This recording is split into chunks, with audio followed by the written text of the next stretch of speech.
का हमारे YouTube channel में। और आज हम पढ़ने वाले हैं चैप्टर नंबर 15 ह्यूमिडिटी। तो शुरू करते हैं। जो मॉइस्चर होता है ना वो लगातार इंटर करता रहता है और छोड़ता रहता है, हटता रहता है एटमॉस्फेयर में। जब हवा प्रेजेंट रहती है, हवा में मतलब मॉइस्चर प्रेजेंट रहता है, तो ये एक अलग ही कैरेक्टर दे देता है हवा को। जो प्रोसेस है, जिस प्रोसेस से वाटर वेपर इंटर करता है एटमॉस्फेयर में, तो वो होता किससे है? हीटिंग से होता है। तो हीटिंग होती है वाटर पे, that is called as evaporation. उसको इवेपोरेशन कहते हैं कि इवेपोरेशन वो प्रोसेस है जिससे कि वाटर वेपर क्या करता है? एंटर करता है हमारे एटमॉस्फेयर में। और जो प्रोसेस जिससे कि वाटर वेपर फॉर्म करता है वाटर ड्रॉपलेट, जब वो ठंडा होता रहता है तो उसको हम लोग क्या कहते हैं? कंडेंसेशन। तो कंडेंसेशन अपोजिट है किसका? इवेपोरेशन का। तो जो प्रोसेस है जिससे वाटर ड्रॉपलेट फॉर्म कर होता है लिक्विड के फॉर्म में, और फिर जो है कि ड्रॉपलेट ग्राउंड पे फॉल करता है, गिरता है पानी, या तो जो है कि सॉलिड स्टेट में या फ्रोजन स्टेट में, उसको कहते हैं प्रेसिपिटेशन। जो अमाउंट वाटर वेपर की प्रेजेंट होती है हवा के अंदर, उसको बोलते हैं ह्यूमिडिटी। तो देखो, एक ही में देखोगे, एक ही पैराग्राफ में इसने कई सारे डेफिनेशन आपको दे दिए हैं।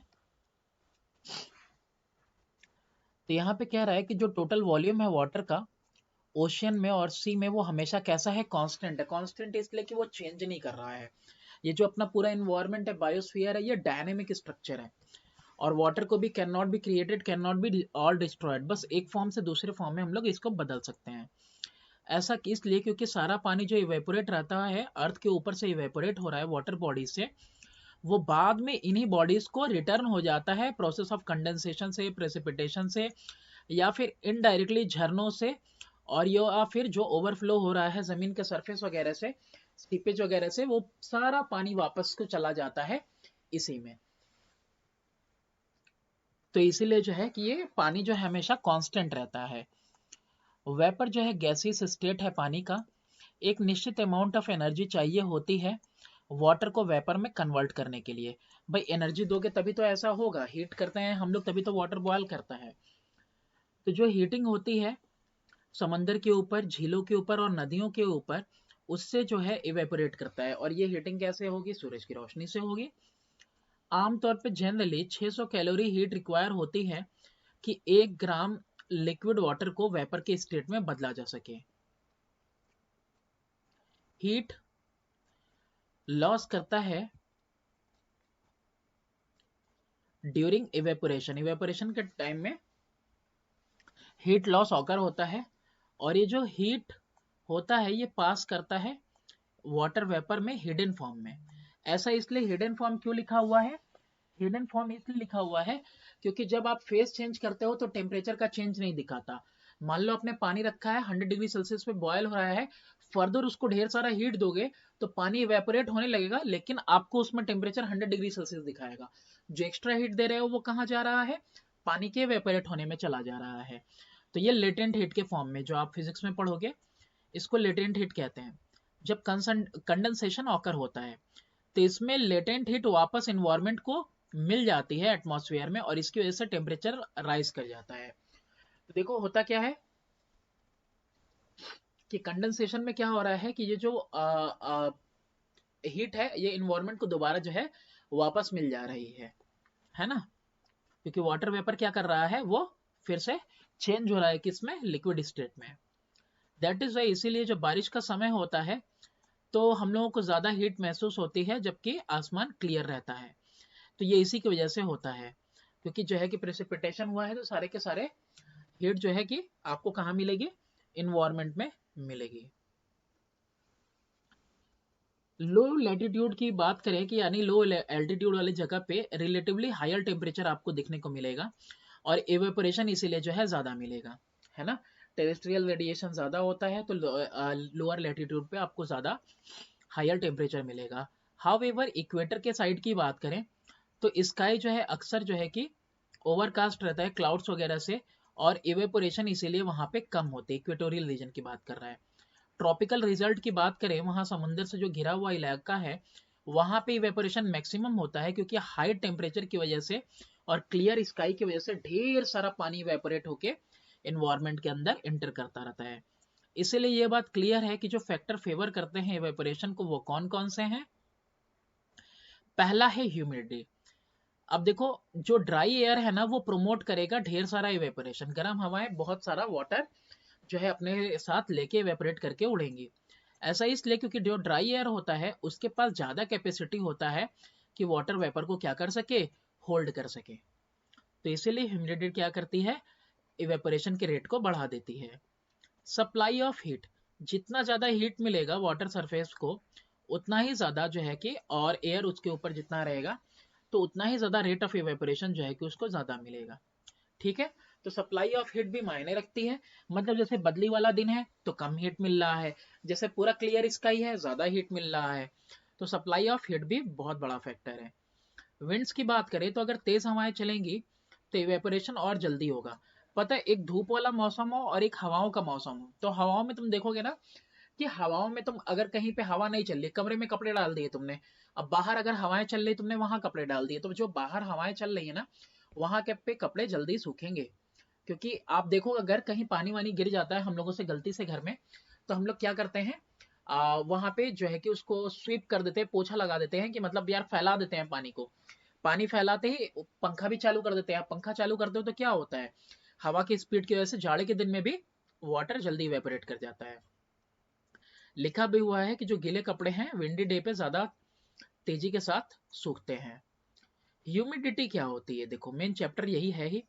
तो वाटर जो ऐड होता है एटमॉस्फेयर में इवेपोरेशन के प्रोसेस से, तो ये चेंज कर देता है लिक्विड को गैसियस फॉर्म में। और ये जो वाटर वेपर है एयर के अंदर, इसी को कहते हैं ह्यूमिडिटी। ह्यूमिडिटी का मतलब है वाटर वेपर का जो ऐड होना होता है इवेपोरेशन के थ्रू इसमें आपका एयर में, तो इसको कहते हैं लिक्विड से गैसेस फॉर्म में चेंज होकर जो एंटर कर रहा है इसको कहते हैं ह्यूमिडिटी। ह्यूमिडिटी इनवर्सली प्रोपोर्शनल होता है हीट के। इनवर्सली प्रोपोर्शनल का मतलब होता है एक का घटना दूसरे का बढ़ना, एक का बढ़ना दूसरे का घटना। डायरेक्टली प्रोपोर्शनल होता है कि पहला घटेगा दूसरा भी घटेगा, पहला बढ़ेगा दूसरा भी। जो हॉटर एयर है वहां पे क्या होगा, more is the water present in it. जितना ज्यादा गर्म है हवा उतना ही ज्यादा उसके अंदर कैपेसिटी है क्या होल्ड करने की, वाटर वेपर को होल्ड करने की। और जब एटमॉस्फेरिक टेम्परेचर लो हो जाता है तो वाटर वेपर भी कम हो जाता है ना। तो उतना ज्यादा वाटर वेपर इन्वायरमेंट में मिलेगा नहीं, उतना ज्यादा वो होल्ड करके रख पाएगा नहीं। तो इसीलिए ये दोनों एक दूसरे के इनवर्सली प्रोपोर्शनल है। टेम्परेचर का बढ़ना यानी कि आपका ह्यूमिडिटी का जो है टेम्परेचर अगर आपका घटता चला जाएगा तो ह्यूमिडिटी क्या हो जाएगी, आपकी ज्यादा हो जाएगी, है ना। ऑब्सोल्यूट ह्यूमिडिटी क्या होता है, amount of water vapour held by air at a certain temperature and volume is called absolute humidity. कितना अमाउंट वाटर वेपर का एयर ने एक सर्टेन टेम्परेचर पे, मतलब एक फिक्स टेम्परेचर पे जिसपे हम लोग मेजर कर रहे हैं, और एक फिक्स वॉल्यूम में रखा हुआ है होल्ड करके, तो वो कहलाता है ऑब्सोल्यूट ह्यूमिडिटी। ऑब्सोल्यूट ह्यूमिडिटी क्या होता है, मास है या फिर वेट है वाटर वेपर का per unit volume of air में। मतलब 1 सेंटीमीटर 1 मीटर क्यूब का एयर है तो मतलब उसमें कितना by mass by wait water vapour present है।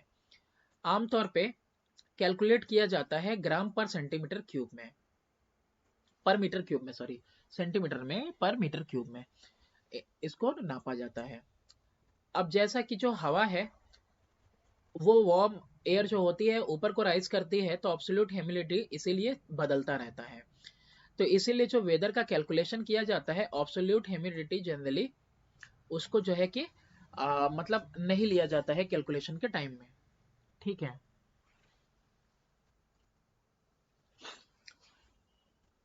तो वेदर के कैलकुलेशन में एब्सोल्यूट ह्यूमिडिटी को इसलिए नहीं लिया जाता है क्योंकि ये चेंज होता रहता है, क्योंकि हवाएं नीचे से ऊपर उठती रहती हैं, वार्म एयर राइज करता रहता है और कोल्ड एयर सिंक करता रहता है। अब एब्सोल्यूट के बाद रिलेटिव ह्यूमिडिटी क्या होती है, तो ये रेशियो होता है एब्सोल्यूट ह्यूमिडिटी एक गिवन मास ऑफ एयर का और मैक्सिमम अमाउंट ऑफ एयर, जितना एयर जो कि वाटर वेपर क्या कर सकता है, ऑफ वाटर वेपर जो कि एयर होल्ड कर सकता है उसी टेम्परेचर पे। तो इसका जो रेशियो होता है उसको बोलते हैं रिलेटिव ह्यूमिडिटी। इसको फॉर्मूले से और अच्छे से समझो कि रिलेटिव ह्यूमिडिटी क्या है, ये रेशियो है एक्चुअल अमाउंट जितना उसमें प्रेजेंट है और कितना कैपेसिटी है, मतलब और कितना हम वाटर वेपर उस पर्टिकुलर वॉल्यूम ऑफ एयर में हम ऐड कर सकते हैं। तो इसका जो रेशियो होता है तो that is only known as relative humidity, और 100 से मल्टीप्लाई करके हम इसको परसेंटेज में क्या करते हैं, कैलकुलेट करते हैं और एक्सप्रेस करते हैं। जैसे यहाँ पे एग्जांपल दिया है, अगर टेम्परेचर एयर का 25 डिग्री सेल्सियस है और उसका रिलेटिव ह्यूमिडिटी 60 डिग्री सेल्सियस है, तो ये अभी जो है 60 डिग्री सेल्सियस, अरे 60%, सॉरी 60% है, इसका मतलब इसमें 40% अभी आप और वाटर वेपर ऐड कर सकते हो, इससे पहले कि वो सैचुरेट हो पाए, यानी कि पूरा पूर्ण रूप से भर पाए, किससे, वाटर वेपर से। तो फिर उसके बाद क्या होगा, अगर 40% और ऐड कर दोगे तो रिलेटिव ह्यूमिडिटी कितना पहुंच जाएगी, टोटल 100%। तो जैसे यहाँ पे एक न्यूमेरिकल भी दिया हुआ है, देखो,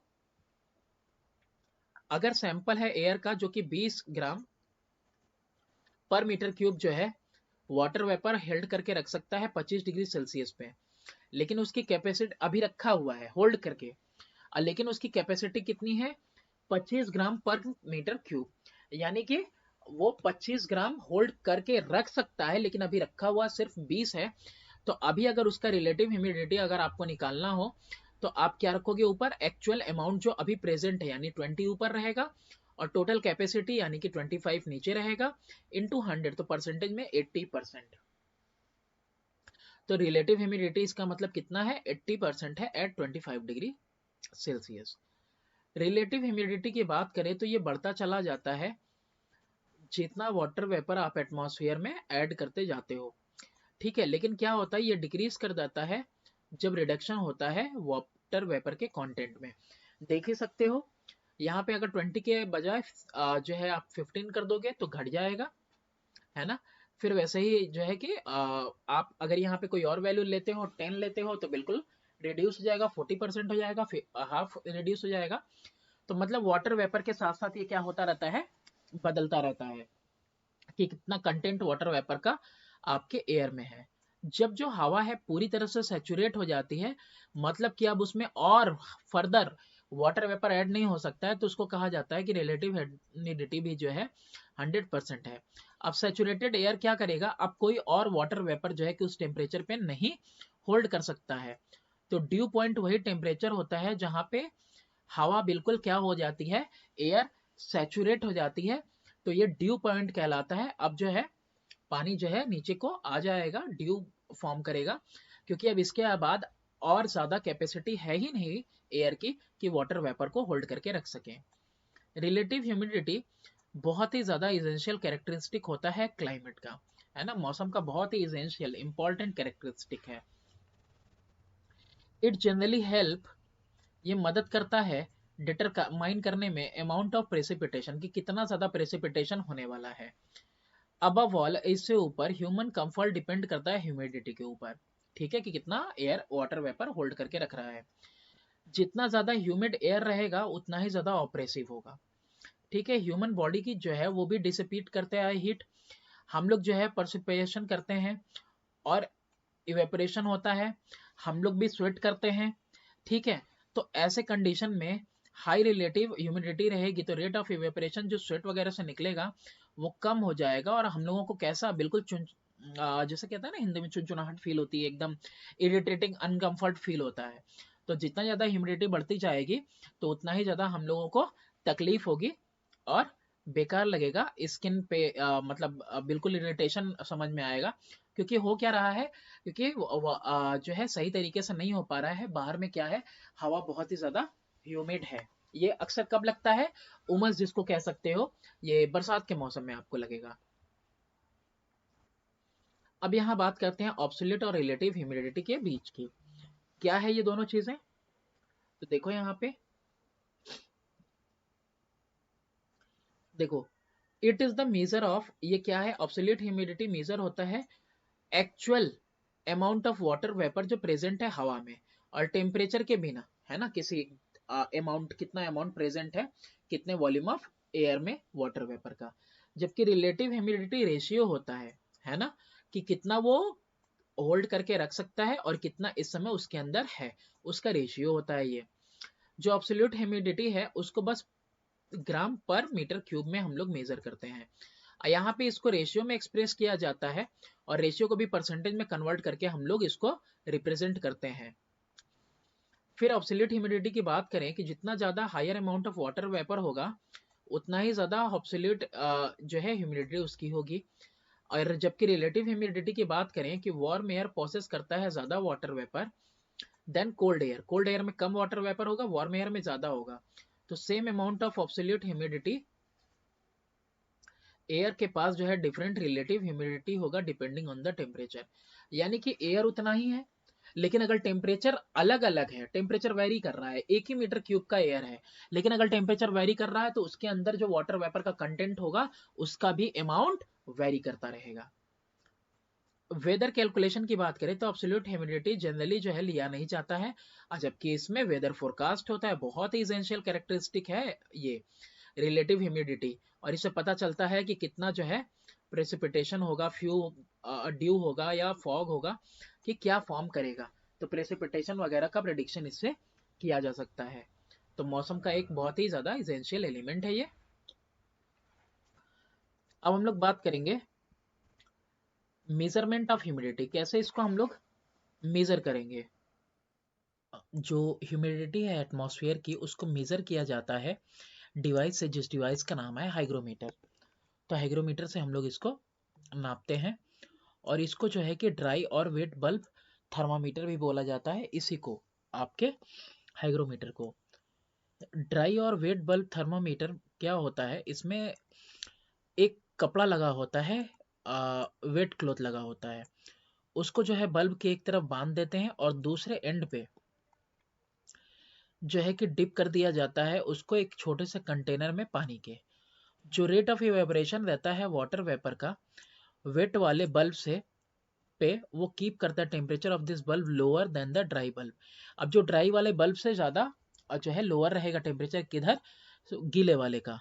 तो फिर जो है ना एक डिफरेंस देखा जाता है टेम्परेचर में इन दो थर्मामीटर्स में, जो कि इंडिकेट करता है हमारा रिलेटिव ह्यूमिडिटी। जो सैचुरेटेड एयर है वो एवेपोरेशन को अलाउ नहीं करेगा और इस केस में जो टेम्परेचर रीडिंग होगा बोथ ड्राई और वेट थर्मोमीटर पे सेम होगा। ठीक है, इसका मतलब क्या हो जाएगा कि रिलेटिव ह्यूमिडिटी आपकी कितनी है, 100% है। तो यहाँ पे देखो आपका ये रहा आपका हाइग्रोमीटर, दिख रहा है एक तरफ ड्राई है एक तरफ वेट है। तो एक तरफ देखो इसने भिगा दिया है किससे, वो कनेक्ट करके रखा हुआ है वेट वाले को गीले कपड़े से और दूसरे वाले को ऐसे ही नॉर्मली। ठीक है, तो यहाँ पे जो टेम्परेचर डिफरेंस है वही तुम्हारा रिलेटिव ह्यूमिडिटी दिखाएगा। दोनों थर्मामीटर में अलग अलग टेम्परेचर डिफरेंस वही तुम्हारा रिलेटिव ह्यूमिडिटी दिखाएगा। और अगर दोनों सेचुरेटेड है, अगर पूरा हवा टोटल 100%, वो क्या बोलते हैं कि रिलेटिव ह्यूमिडिटी अगर 100 आता है तो दोनों पे ड्राई वाले पे और वेट थर्मोमीटर पे, ये देखो ये ड्राई वाला ये वेट वाले पे, दोनों पे सेम रीडिंग आएगी। कंडेंसेशन क्या होता है, ये रिवर्स प्रोसेस होता है इवेपोरेशन का। इवेपोरेशन में पानी इवेपोरेट करता है तो कंडेंसेशन में वो जो है कि पर्सिपिटेट करता है, नीचे की तरफ आता है। कंडेंसेशन में जो वाटर वेपर है एटमॉस्फेयर का वो कन्वर्ट हो जाता है वाटर ड्रॉपलेट में या फिर बर्फ में कन्वर्ट हो जाता है। और कंडेंसेशन के टाइम पे जो लेटेंट हीट होती है वो लॉक हो जाती है, वाटर वेपर रिलीज होता है वापस एटमॉस्फेयर में। कंडेंसेशन में होता क्या है कि जो लेटेंट हीट है locked in water vapour, locked रहती है वाटर वेपर में और रिलीज हो जाती है बैक एटमॉस्फेयर में। ठीक है, क्योंकि कंडेंसेशन के लिए क्या चाहिए, कंडेंसेशन के लिए वो हीट एब्जॉर्ब करता है। Condensation take place only when water vapour जो है कि ऐड किया जाता है सैचुरेटेड एयर को। यानी कि अगर एयर के पास क्षमता है, कैपेसिटी है वाटर वेपर को हेल्ड करके रखने की, तो फिर प्रेसिपिटेशन होगा ही क्यों। प्रेसिपिटेशन तब होगा जब वो एयर पूरी तरह से सैचुरेट हो गया है और कोई वाटर वेपर उसके अंदर इंटर कर रहा है तो वो उसको होल्ड करके नहीं रख पा रहा है। तो जो टेम्परेचर फॉल करता है below the temperature at which air become saturated, उसकी बात कर रहा है कि जिस टेम्परेचर पे एयर सैचुरेट हो जाता है उससे नीचे अगर तापमान गिरता है तो इसका मतलब अब और वो एयर होल्ड करके नहीं रख सकता, इसका मतलब वो वाटर वेपर होल्ड करके नहीं रख सकता, इसका मतलब अब क्या होगा, अब प्रेसिपिटेशन होने को है, कंडेंसेशन होने को है। फॉर एग्जाम्पल जैसे कि मान लो 25 डिग्री सेल्सियस का टेम्परेचर है, 30 ग्राम वाटर वेपर जो है पर क्यूबिक मीटर होल्ड करके रखता है।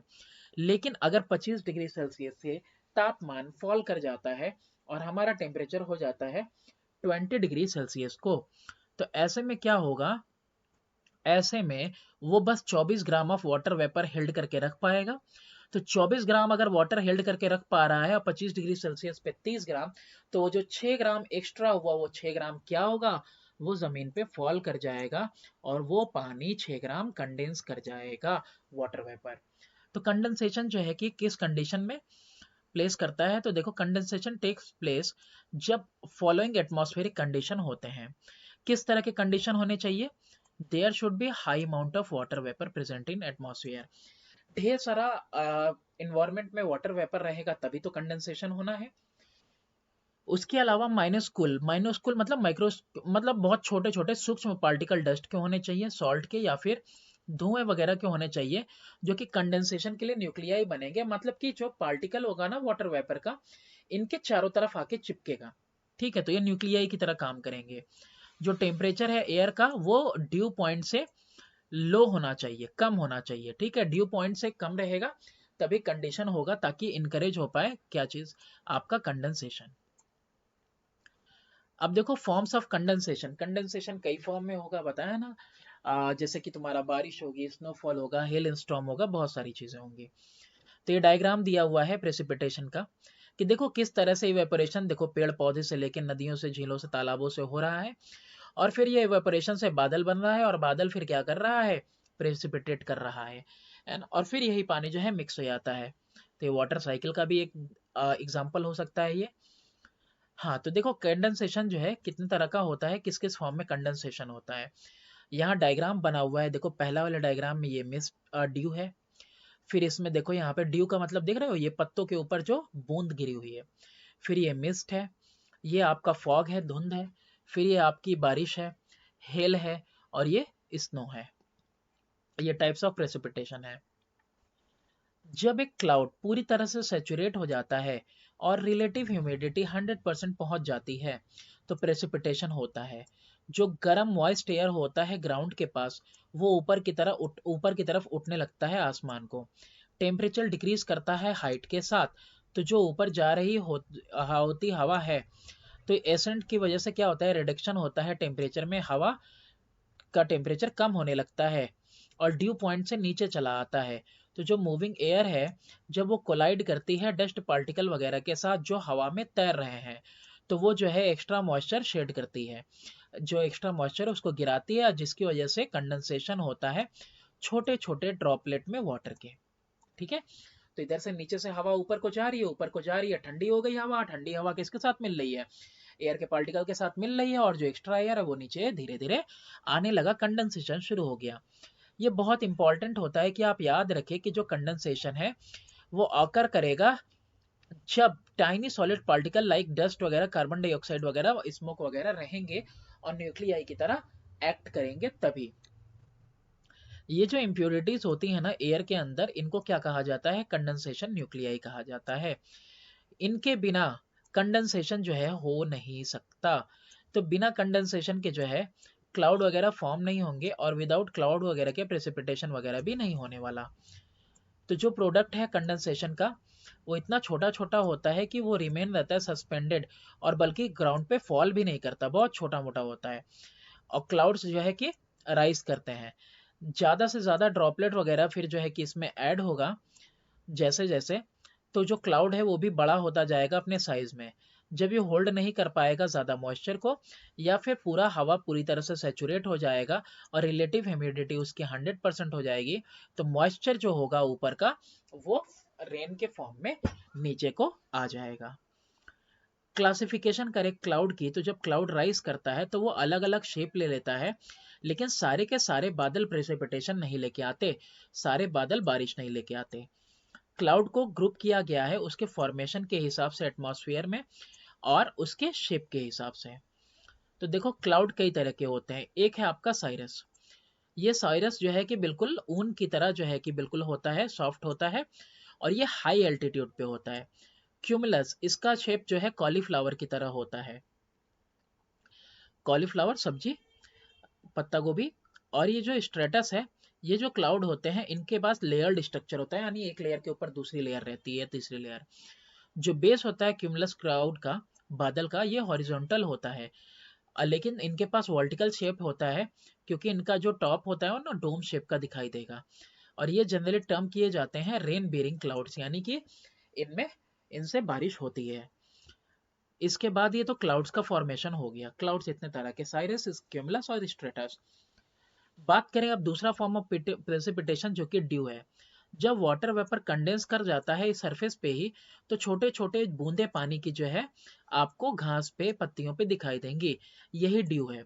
ड्यू कब आता है? ड्यू देखो अभी जाड़े के मौसम में आपको दिखाई देगा, जब जो है हवा ठंडी हो जाएगी बिलो ड्यू पॉइंट, तो ऐसे में वाटर वेपर जो है कंडेंस करेगा और जगह जगह पे तुमको पेड़ पौधों पे, पत्तियों पे दिखाई देगा, घास पे।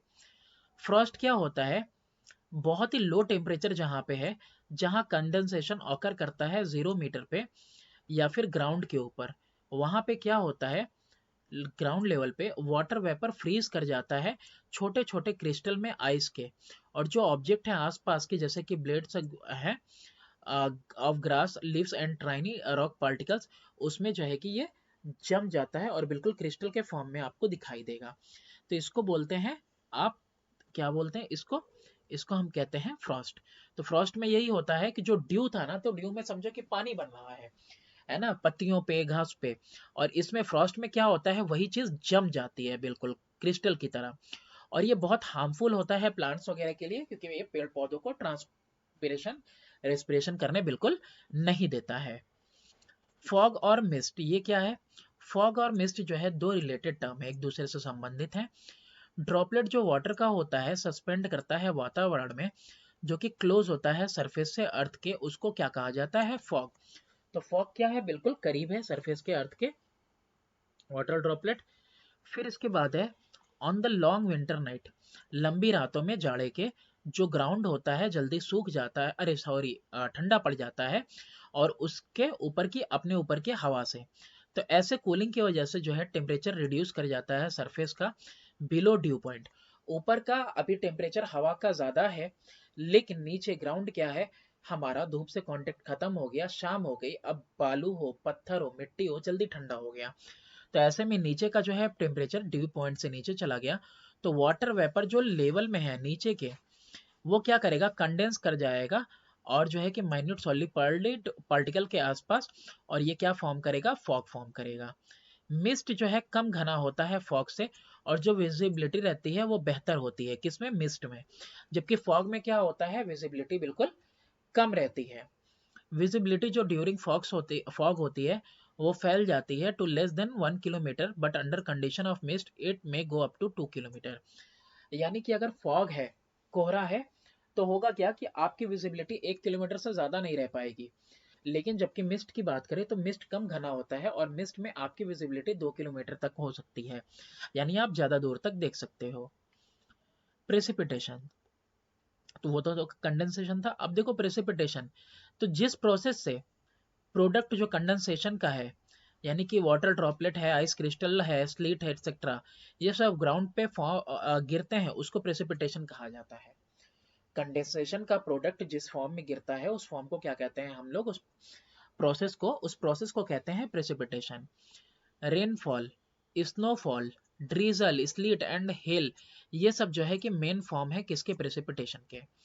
प्रेसिपिटेशन जो है कब होता है? जब टाइनी पार्टिकल वाटर के एक दूसरे के साथ ज्वाइन करते हैं और बड़ा पार्टिकल फॉर्म करते हैं, और इतने बड़े हो जाते हैं, हैवी हो जाते हैं कि वो जो है क्लाउड में सस्पेंड नहीं हो सकते, यानी इतने भारी हो गए कि अब वो क्या है, बिल्कुल ग्रेविटी के पुल की वजह से अब वो नीचे को आएंगे ही। तो सबसे पहला है हमारा रेन। रेन क्या है? सबसे मोस्ट कॉमन फॉर्म है प्रेसिपिटेशन का, बारिश का पूरा मौसम ही आता है। रेन ड्रॉप जो छोटे छोटे साइज के होते हैं और इनके अंदर कम इंटेंसिटी होती है, इसको क्या बोलते हैं? ड्रिजल कहते हैं। बूंदाबांदी हल्की, कम इंटेंसिटी के साथ अगर है तो। वाटर ड्रॉपलेट जो कि राइज कर जाते हैं ऊपर को, वो फ्रीज कर जाते हैं और टेम्परेचर जो है ड्रॉप कर जाता है। तो स्नोफॉल यूजुअली कब ऑकर करेगा? विंटर सीजन में, और ये ज्यादातर उन इलाकों में ज्यादा आता है जो कि हाई एल्टीट्यूड पे हैं, यानी कि हाई माउंटेन्स वगैरह पे जो एरिया है वहां पे, क्योंकि वहां पे जो है ना हायर पोजीशन पे क्या होता है, टेम्परेचर बिल्कुल फ्रीजिंग पॉइंट पे होता है या उससे भी नीचे होता है।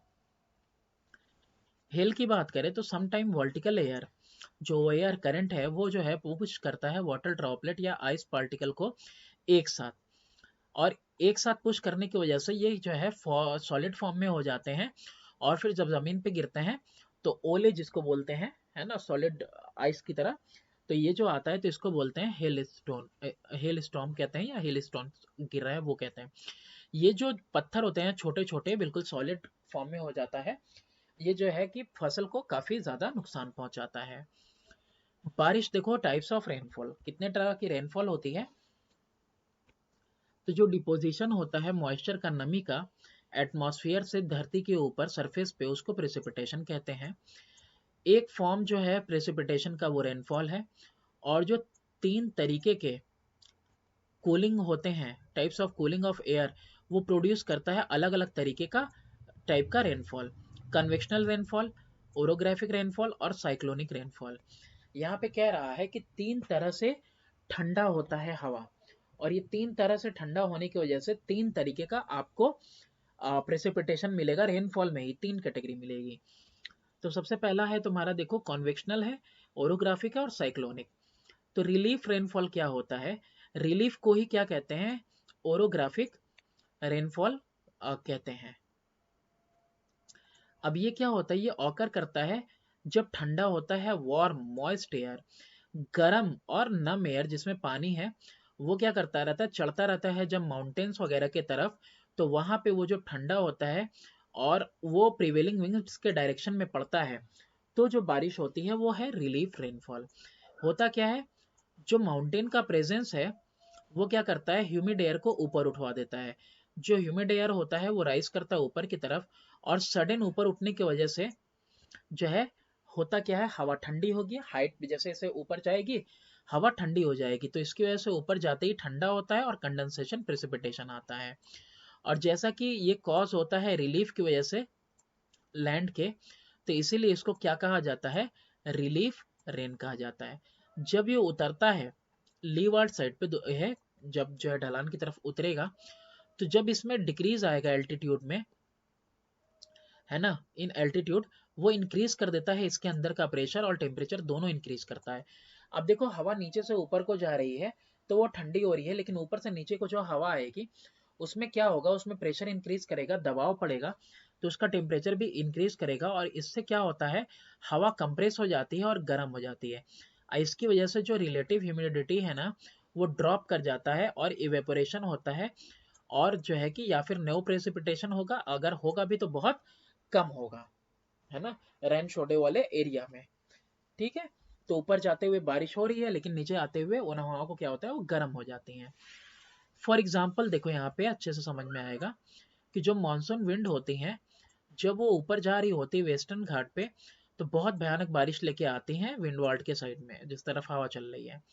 लेकिन जब इन द नॉर्थ ईस्ट जो हिमालयन बैरियर वगैरह है, वो क्या करते हैं, वो विंड्स को करते हैं, टेंड करते हैं कि वो शेड करें अपना मॉइस्चर विंडवर्ड साइड में, जो कि स्लोप की तरफ फेस करता है, और स्लोप फेसिंग साउथ की तरफ, साउथ की तरफ वो क्या करवाते हैं, हिमालयन बैरियर वगैरह जो है विंड्स को, ये जो विंड्स हैं वो क्या करवाती हैं कि मॉइस्चर वहां पे साइड में शेड हो जाए, मतलब गिर जाए। सिमिलरली दूसरे जगहों पे भी जहाँ पे ओरोग्राफिक रेनफॉल होता है, वहां पे इंक्लूड करता है क्या, ईस्टर्न ब्राजील है, ईस्ट चाइना है, साउथ ईस्टर्न यूनाइटेड स्टेट है, ये सब जगहों पे क्या होता है, यहाँ पे ओरोग्राफिक रेनफॉल होती है। अच्छा, ओरोग्राफिक रेनफॉल स्पेशली हैवी होती है in the hot and humid areas. Heavy होगी हॉट और ह्यूमिड एरियाज में, ऐसा इसलिए होगा क्योंकि वही वार्म एयर राइज करेगी, तो वो ऊपर हाइट पे जाते ही जल्दी कंडेंस कर जाएगी। और ऐसे एरियाज जो कि बाउंडेड भी हों साथ में किसके, ट्रॉपिकल ओशियंस है। इन सारी जगहों पे बहुत सारे ऐसे रीजन्स होते हैं जहाँ पे रेनफॉल होता है 200 सेंटीमीटर या उससे ज्यादा। मॉडरेट रेनफॉल को क्या कहते हैं, 100 से 200 सेंटीमीटर कहते हैं। और वेरी लो रेनफॉल का मतलब है 25 सेंटीमीटर से भी कम बारिश हो। तो ये है हमारा ओरोग्राफिक रेनफॉल। फिर कन्वेक्शनल रेनफॉल कैसा होता है, नाम ही है कन्वेक्शनल, तो कन्वेक्शन की वजह से ही होगा, कहीं ना कहीं इन्वॉल्व होगा इसमें कन्वेक्शन प्रोसेस। तो कन्वेक्शनल रेनफॉल जो है कि वो होता है इक्वेटोरियल रीजन में, जहाँ टेम्परेचर बहुत ज़्यादा हाई होता है, तो उसकी वजह से हवा बहुत तेजी से गर्म हो जाती है, और ऐसी गर्म हवा जब ऊपर राइज करती है कन्वेक्शनल करंट के फॉर्म में, कहीं पे भी गर्मी ज्यादा पड़ रही है तो वार्म एयर राइज करेगा और ठंडी एयर क्या होगी, सिंक डाउन करेगी। तो यहाँ पे जो कन्वेक्शनल करंट है उसकी वजह से क्या हो रही है, हवा ऊपर को उठ रही है। तो ऊपर को उठने पे क्या हो जाएगा, जब ये हवा ऊपर को उठेगी तो ऊपर को उठने पे क्या होगा आपका, जब 10 किलोमीटर के हाइट तक जाएगी तो एसेंडिंग करंट जो होगा, जो हॉट और ह्यूमिड एयर का है, वो कंडेंस करेगा जो है क्लाउड्स को, और इसकी वजह से क्या हो जाएगा कि भारी बारिश आएगी। अब यहाँ पे देखो क्या हो रहा है, कोल्ड एयर कन्वेक्शनल रेनफॉल का है डायग्राम ही है ये सॉरी। इसमें क्या हो रहा है, वार्म एयर ऊपर को राइज कर रही है और ठंडी एयर नीचे को आ रही है। तो जो वार्म एयर नीचे से ऊपर को जा रही है, जब ये बादलों से टकराएगी, ज्यादा हाइट पे जाएगी, ये वार्म एयर खुद भी तो ठंडी हो जा रही है, और जाके इनके साथ मिलेगी तो क्या हो जाएगा, इनके भी पार्टिकल्स हैवी हो जाएंगे और बारिश होगी। तो ये इक्वेटोरियल रीजन की बात है। और इस तरह का जो रेनफॉल होता है ना, वो ऑकर होता है आफ्टरनून, दोपहर के बाद 4 बजे, और इसको बोलते हैं 4 o'clock शोअर। दिन भर इतनी ज्यादा धूप रहती है इक्वेटोरियल रीजन पे कि दिन भर पूरा बादल छाते हैं, और फिर उसके बाद दोपहर के बाद क्या हो शुरू हो जाती है, बारिश शुरू हो जाती है। और यही है आपका कन्वेक्शनल रेनफॉल। ऐसा रेनफॉल साथ में आता है किसके, थंडर और लाइटनिंग के साथ आता है। कन्वेक्शनल रेनफॉल ऑकर करता है डेल इक्वेटोरियल रीजन में, और एनुअल रेनफॉल यहाँ पे कितना है, मोर देन 200 सेंटीमीटर, यानी कि हैवी रेनफॉल वाला एरिया है। साइक्लोनिक या फ्रंटल रेनफॉल क्या होता है, ये रेनफॉल होता है जो कि साइक्लोन की वजह से आता है, जो कि साइक्लोन आते हैं ट्रॉपिकल लैटिट्यूड में, और डिप्रेशंस की वजह से आता है, जो कि टेम्परेट लैटिट्यूड पे आपको मिलेगा, या फिर मिड एल्टीट्यूड पे ऑकर करता है डिप्रेशंस वगैरह। तो साइक्लोन हो या डिप्रेशन, उसकी वजह से ये जो बारिश आती है, इसी को साइक्लोनिक या फिर फ्रंटल रेनफॉल कहते हैं, इरिस्पेक्टिव ऑफ द रिलीफ और कन्वेक्शन। तो ये जो है कि बिल्कुल उसकी तरह नहीं होती है, जो है कि आपके रिलीफ रेनफॉल या कन्वेक्शन की वजह से। ये किस वजह से होती है, तो it is caused by convergence. Convergence होता है दो अलग अलग एयर मासेस का एक दूसरे के साथ, और दोनों ही एक दूसरे के साथ अलग अलग टेम्परेचर और फिजिकल प्रॉपर्टीज पे होती हैं। जैसे डायग्राम में देखो तो यहाँ पे क्या हो रहा है, ये वार्म एयर है और कूल एयर है, दोनों एक दूसरे से क्या हो रहे हैं, कन्वर्ज कर रहे हैं, टकरा रहे हैं। तो जो बारिश हो रही है, तो इस बारिश का नाम है आपका साइक्लोनिक या फ्रंटल रेनफॉल। तो जब भी जो वार्म और कोल्ड एयर मासेस है ना, एक दूसरे के साथ टकराती हैं, तो वार्मर जो लाइटर एयर है जनरली ऊपर को जाता है कोल्डर के ऊपर, हैवियर, ठीक है, जो कोल्डर वाला है हैवियर उसके ऊपर जाएगा। तो जो बाउंड्री जोन होता है इन दोनों मैसेज के बीच का, उसको बोलते हैं फ्रंट्स। जो राइजिंग एयर होती है, जो हवा उठ रही है, वो ऊपर जाके ठंडी हो जाती है, और जब वो जा रही होती है फ्रंटल लिफ्ट से ऊपर, तो इसकी वजह से प्रेसिपिटेशन होने लगता है, और ऐसा प्रेसिपिटेशन या रेनफॉल, इसको कहते हैं साइक्लोनिक या फ्रंटल रेनफॉल। और ये वेरी हैवी होता है ट्रॉपिकल साइक्लोन्स वगैरह में, और ये लास्ट करता है फ्यू आवर्स तक, कई घंटों तक चलता है। और टेम्परेट डिप्रेशन में, जहाँ पे कि वेस्टर्न यूरोप वगैरह का एरिया है, रेनफॉल वहाँ पे बहुत हल्की होगी, और हल्की होने के साथ साथ कई दिन तक होती रहती है, और वहाँ पे it falls in the form of continuous drizzle. वहाँ पे देखो क्या होगा, वेस्टर्न यूरोप के साइड में क्या होगा, कंटिन्यूअस ड्रिजल आएगा जहाँ पे डिप्रेशन वगैरह होगा, और जहाँ पे साइक्लोनिक वाला एरिया होगा ट्रॉपिकल वाले में, वहाँ पे कई घंटे बारिश होगी, कुछ ही घंटे होगी, लेकिन बहुत ज्यादा हैवी बारिश होगी। तो देख सकते हो आप कि ये जो कूल एयर है नीचे की तरफ है, और वार्म एयर एसेंड करेगा इसके ऊपर, तो ये वार्म एयर भी ऊपर जाके ठंडा हो जाएगा, और ये जो बारिश होगी इन दोनों के टकराने से फ्रंट के बीच में, तो होगा क्या, ये फ्रंट को पास करके जब ऊपर उठेगा, तो ये कंडेंस करवाएगा इसको, क्लाउड्स वगैरह को, ये बारिश क्या कहलाएगी, साइक्लोनिक या फ्रंटल रेनफॉल। ठीक है, इसके बाद क्वेश्चन आंसर करेंगे हम। Thanks for watching, do subscribe and share my channel.